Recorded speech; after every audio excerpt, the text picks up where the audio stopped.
Section 1. Control what you can. Accept what you can't. Like this video if you're ready to take back control. Comment your original motivational quote below. Say it like a creed. Say it like your future depends on it. Because it does. Let's start with the first and most brutal lesson of Stoicism. Control what you can. Accept what you can't. Sounds simple, but most people, they fight it every single day. They get angry at traffic. They get bitter when people ghost them. They chase closure, apologies. They try to force the world to be fair, instead of mastering the only thing that matters, themselves.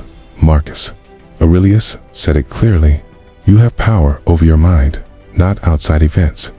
Realize this, and you will find strength. That's the code.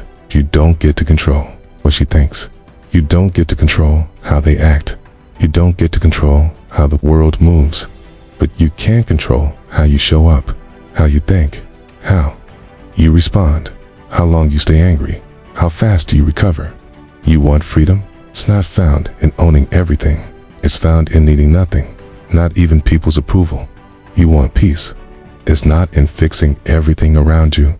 It's in fixing your focus. Control what you can, your effort, your thoughts, your energy, and let the rest fall where it may. That's not weakness. That's dominance. In Section 2, we'll dive into the second law of transformation.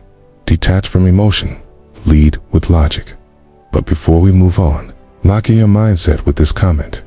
I control my focus. I control my effort. The world doesn't move me. I move through it. Unlike this video, if you're done chasing control over people and ready to master control over yourself. Section 2. Detach from emotion. Lead with logic. You've been taught to follow your heart, to listen to your emotions, to feel everything deeply. But here's the truth. The Stoics understood. Feelings lie. Logic leads. Your emotions don't care about your long-term success. They care about short-term comfort. Your logic is the only thing that protects your future.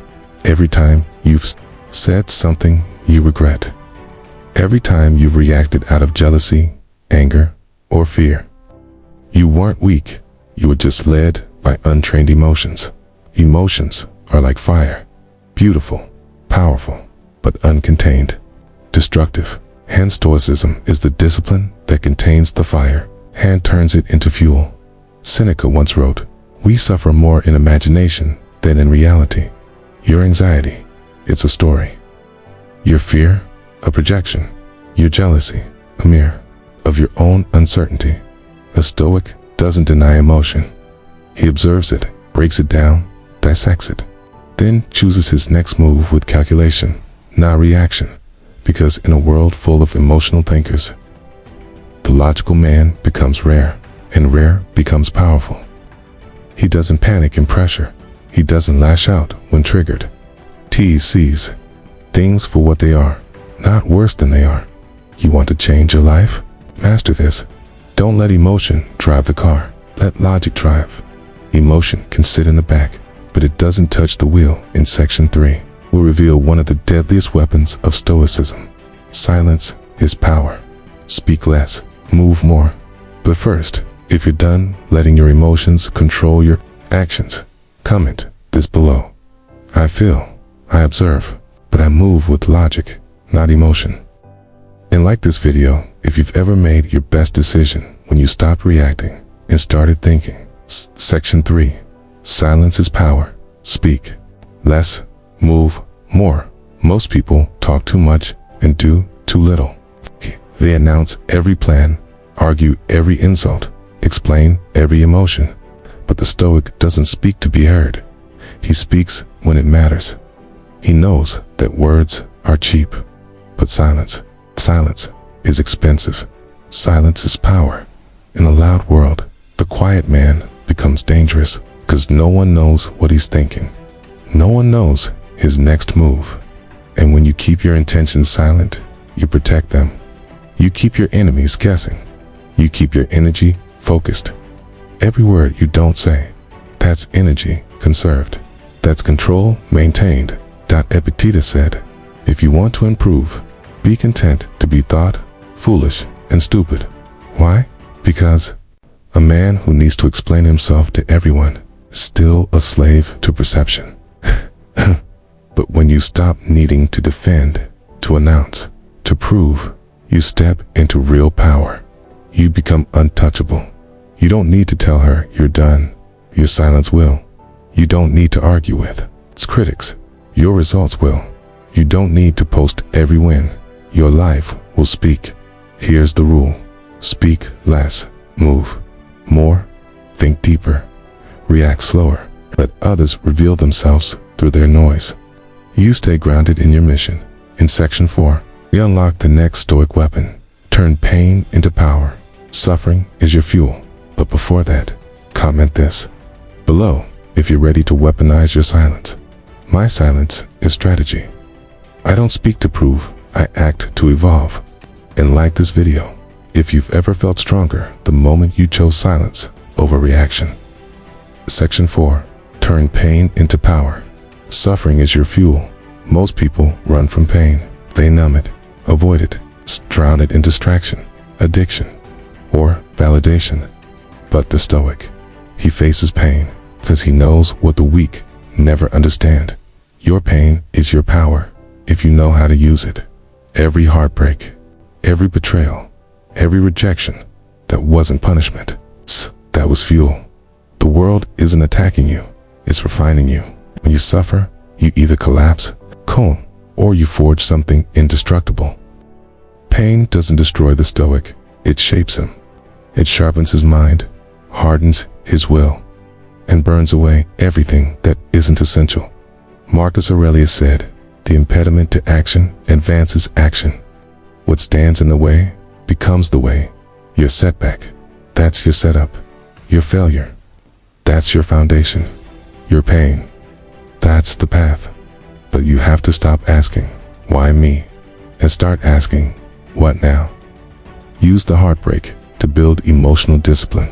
Use the failure to create relentless focus. Use the rejection to become untouchable. Every scar you carry is a message to the world. I've been through hell, and I built a throne there. Don't run from pain. Sit with it. Study it. Build with it. Turn it into something no one can take from you. Mastery, in section 5, will reveal how to become unshakable. You don't react, you respond with precision. But first, comment this if you're done avoiding pain and ready to use it. Pain isn't punishment, it's power. And turn my wounds into weapons. And like this video if you've ever grown because of what tried to break you. Section 5. You don't react. Respond with precision. Here's where most people lose themselves in reaction. Someone disrespects them and they lash out. A setback hits and they collapse. But the Stoic doesn't react. He responds, not emotionally, not impulsively, but with calculated, precise intent. Reaction is weakness. It's automatic.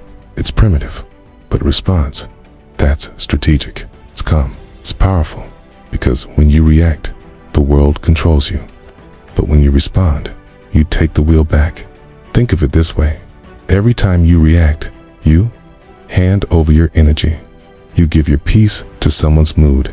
You give your future to a fleeting emotion. But when you pause, when you breathe, when you step back and observe instead of explode, that's self-mastery. That's the real win. Epictetus said, "It's not what happens to you, but how you react to it that matters." That doesn't mean you become emotionless. It means you become unmoved by nonsense. Let them talk. Let them provoke. Let the world throw storms your way. You move like water, adaptable, calm, and always in control. Because the man who doesn't react recklessly, he makes better decisions. He avoids stupid wars. He builds momentum, and eventually he wins, quietly, completely. In section 6, we go into one of the most ruthless yet vital lessons of the Stoic mindset. Cut off disrespect fast, boundaries over pleasing. But first, drop this in the comments if you're done reacting to everything around you. I respond with, precision. Emotion doesn't lead me, discipline does, okay? And like this video if you've ever paused before reacting, okay? And made your next move stronger because of it. Section 6. Cut off disrespect fast. Boundaries over pleasing. Here's a hard truth.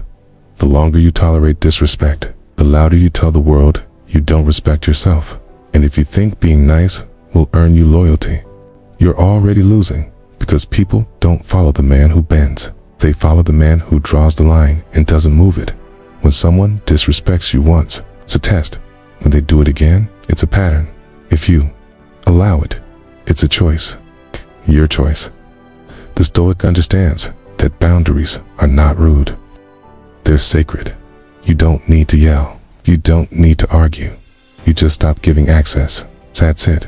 No more entertaining half-dash effort. No more explaining why you deserve respect. No more giving people the benefit of the doubt when they've already shown you their truth. Seneca said, associate with people who are likely to improve you. That means you must be willing to lose people who lower your standard, or you'll lose yourself trying to please them. Set boundaries like a warrior. Enforce them like a king. You don't beg for respect. You walk in it. And when someone crosses your line, you don't send a warning. You send silence.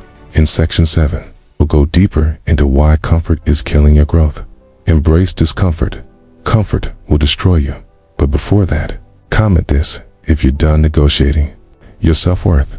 I don't tolerate disrespect. Our boundaries are law, not suggestions. And like this video, if you've ever walked away from someone, it's to protect your peace. Section 7. Embrace discomfort. Comfort will destroy you if you want to ruin a man's potential. You don't need to break him. You just need to keep him comfortable. Comfort is where dreams go to die. It's where ambition fades, courage evaporates, and greatness starves quietly. The Stoics understood that comfort isn't peace. It's seduction. It whispers, you're fine here. You've done enough. No need to push harder, okay? Because growth never happens in comfort, okay? Growth lives in resistance, in pain, okay? In the fight. Marcus Aurelius trained in cold weather. He slept on hard ground. Why? To build a mind that wouldn't break in chaos. He knew the man who could endure discomfort willingly. That's the man who cannot be broken when it arrives unexpectedly. You want a sharper mind? Get uncomfortable. You want a stronger body? Train when it's hard. You want discipline? Choose discomfort on purpose, because every moment you avoid discomfort is a moment you choose weakness. The Stoic doesn't seek pain. He seeks resilience. He walks into discomfort with purpose, not fear. He suffers now, so he doesn't suffer forever. In Section 8, we dive into the radical truth that will liberate your mind. You owe the world nothing, but you owe yourself everything. Before we move on, comment this if you're done playing it safe. Comfort doesn't protect me. Discomfort builds me. And like this video, if you've ever grown the most when life felt the hardest. Section 8. You owe the world nothing, but you owe yourself everything. Let this sink in. You owe the world nothing. Not your time, not your energy, not your explanation, and definitely not your peace. You were not born to be a people-pleasing machine. You weren't built to live by others' expectations or sacrifice your soul for their comfort. The Stoic understands this. He lives by duty, not guilt, and his first duty, to himself. We're taught to give endlessly, to serve everyone, to tolerate, to explain, to say yes when we mean no. But all that does is drain you until there's nothing left for your goals, your growth, your evolution. Seneca said, it is not the man who has too little, but the man who craves more that is poor. And the craving for approval, for acceptance, that's the poverty of the modern mind. You don't need to explain your standards. You don't need to defend your boundaries. You don't need to carry guilt for choosing peace over people. You owe the world nothing, but you owe yourself everything. Your peace, your growth, your purpose, your legacy. Live by your values. Follow your path. Say no without guilt. Walk away without drama. Let others think what they will, because they will. But your life is your responsibility, not their opinion. In section 9, we'll reveal the next Stoic transformation. Reject the crowd, build in solitude, dominate in silence. But before that, comment this if you're done caring what was never yours. I owe the world nothing. My life belongs to me, not their expectations. And like this video if you've ever felt the freedom of saying no without explaining it. Section 9. Reject the crowd. Build in solitude. Dominate in silence. Most people fear solitude because they confuse it with loneliness. But the Stoic sees solitude as a weapon, not a punishment. In silence, he hears himself clearly. Away from the noise of the crowd, he sharpens his vision. Because the truth is, the crowd will always pull you toward comfort, conformity, and mediocrity. They'll tell you your dreams are too big. Mock your discipline. They'll call your silence cold, your standards too high, your confidence, arrogance. But the crowd is not your compass. You weren't meant to blend in. You were meant to build apart. True growth happens in isolation, in early mornings, in late nights, in quiet grinding that no one sees. Marcus Aurelius ruled the most powerful empire in the world, yet he journaled in solitude every morning. Why? Because when you face yourself in silence, you become unshakable in noise. Reject the need to be understood by everyone. You're not here to be liked. You're here to be legendary. And legends are built in silence while they talk. You train while they scroll. You study while they laugh. You prepare. And one day, you'll step out, not seeking applause, but owning your crown. In section 10, we'll close this journey with the most sobering and empowering Stoic truth. Death is coming. Live with urgency, not excuses. But before we enter that, comment this below if you're building in silence. I reject the crowd. My solitude is strength. My silence is strategy. And like this video, if you've ever felt more powerful the moment you walked alone. Section 10. Death is coming. Live with urgency, not excuses. This is where the game ends. This is where the masks drop. This is where all the excuses, all the fears, all the procrastination gets exposed for what it is. A distraction from one truth. You will die. And so will I. The Stoics didn't avoid this truth. They embraced it daily. Marcus Aurelius would remind himself every morning, you could leave life right now. Let that determine what you do and say and think. That's not dark. That's liberating. Because once you truly accept death, you stop wasting time. You stop playing small. You stop tolerating fake friends, meaningless arguments, lifeless routines. You stop living like you have forever and start living like every moment matters. You stop being afraid of failure and start being terrified of regret. You start chasing impact, not attention. It's purpose, not perfection. Peace, not approval. When you understand death is always near, you stop giving your time to people who don't deserve it. You stop arguing with people who don't matter. You stop waiting for some perfect moment that doesn't exist. You wake up, lock in, and move like your soul is on fire, 'cause it is. This is your time. This is your life. The clock isn't waiting. This is what Stoicism prepares you for. Not just resilience, but urgency. So act, speak less, move faster, forgive without contact, walk without warning, love deeply, build boldly, quantity. And when death comes, let it find you on your feet, not on your phone. Now, if this message lit something inside you, comment this below. Death is near. I choose urgency over excuses. I'm done wasting time. Like this video if you're walking into the next chapter of your life with fire in your chest and purpose in your steps, and turn on notifications, because this is Stoic life. And here, we don't just talk, we transform.